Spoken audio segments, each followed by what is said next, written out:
গাজা পরিস্থিতি নিয়ে আন্তর্জাতিক কূটনীতিতে তৈরি হয়েছে নতুন জটিলতা। হামাসের অভিযোগ, যুদ্ধবন্ধের বদলে মধ্যস্থতাকারীরা এখন তাদের নিরস্ত্রীকরণের উপরই বেশি জোর দিচ্ছে। অন্যদিকে প্যারিসে আন্তর্জাতিক অস্ত্র প্রদর্শনীতে ইসরায়েলের ওপর নতুন বিধিনিষেধ আরোপ করেছে ফ্রান্স।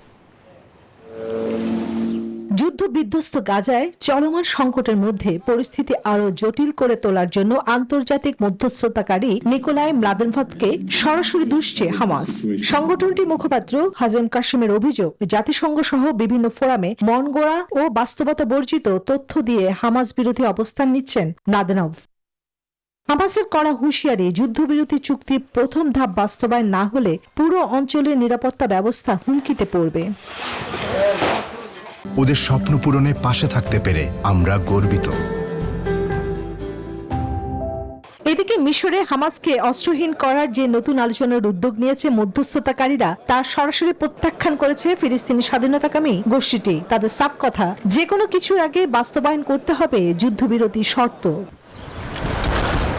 অন্যদিকে গাজা যুদ্ধ নিয়ে ইউরোপের সাথে ইসরায়েলের টানাপোড়েন এখনো আরো স্পষ্ট।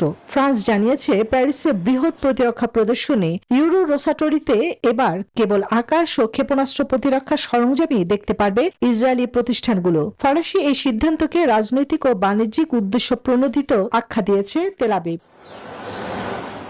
চন্দ্রা, নিউজ 24।